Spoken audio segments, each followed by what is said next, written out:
sama yaram may tàng si kaw seen comprendre nga man sama nawle artiste bu ñëwee dama koy xajal bu fay di jotee man la ñuy fay ñu ko da ngay boof ñu may la après nga wàcc dem loolu amul problème pour ñëw benn 5 minutes bi ngay def ci kaw seen bi wàccaat son yi ci des yëpp maa koy fekk léegi où est le problème pour nga yéeg 6 sa nawle wala 6 sa morom non man gisuma loolu ay 6 comprendre nga xëy na ku ci nekk sa xel foofu nga toll woon mais après boo toogaatee xoolaat sa bopp da ngay xam ne man li ma def nii wala lu ma deful nii ça amul benn importance nañ jéem a ñun ñëpp ñu jàppalante ñu ubbi xol yi ñu yaatalante bak Serigne Saliou man amuma problème ak kenn te ku ma bëgg a andi problème tamit dama lay écarter sama chemin parce que man tamit damay door a commencé doom ma nangu ku ma yaakaar xuloo ma xeexu man ngir yàlla wa jëm réseau rek man xuloo ma xeexu ma jàmm laa xam te jàmm laay continuer voilà. yéen moom seen moom da ngeen sisante nangu nga ñu loolu parce que des fois du benn du ñaar yoon ngay dem si seen benn fecckat jóge fële nga gis koo xamante ni moom mooy feccal kii bi nga gis muy commencé changer kanam boo ñëwee du la xajal genre yooyu am na fi gis. waaw xëy na ñenn ñi loolu ñoom la. dañu def sax droit au but soirée Sidy Diop la woon n'est-ce pas Banaya seen diggante ak Banaya yéen ñaar dégg naa jubóo woon. man na may sant yàlla ma Banaya jotoon dara.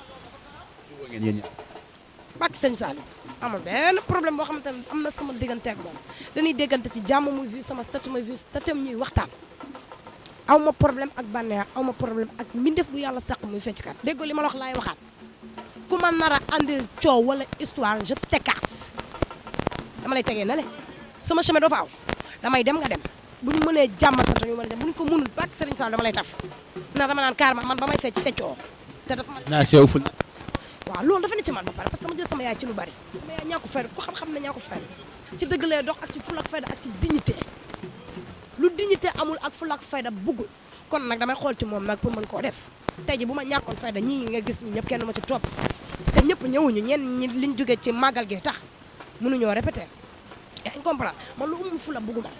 kii may àndal nii muy sympathie nii ba ñu dalee ànd maax moom léegi mu def ñaari ànd te dañuy xuloo léegi juboo léegi ci ay dëgg ndax damay def lu dul yoon day bàyyi bañ dem mu ne ma li nga def nangam ak tey waroo ko woon def nangam laa mën ko jégalu frère après ça va ñu continuer loolu mooy ànd bu dëgg bu dee dañuy ànd ku ci nekk di raayante di du dem fenn àndu naafeq la te du ma àndax nit ci naafeq artiste ni ma nar a xañ jàmm ma xañ la jàmm jàmm bi ma lay xañ nag mooy dama lay teg na le nga bàyyi la nga bàyyi ma après ma dem bëgguma ku may dégg ci ay détails parce que sa diggante ak benn façade bi ñu gis leen yow ak façade boobu ak nday di gus nday yirim waaw ñu gis leen tamit ngeen defoon benn ànd est-ce que yéen a ngi ànd ba tey ànd bi mi ngi woy ndax ñoo ngi war a ànd léegi dem jouer ji soirée nit ku ci nekk da ngay ànd ak nit ci jikkoom boo bu munul ànd ak yow ci sa jikko yow oyofal mën a ànd ak moom ci jikkoom ñun ñett ñooy ànd ba tey dañuy kaf dañuy foo dañuy rek ku ci nekkul ci dëgg dañ lay teg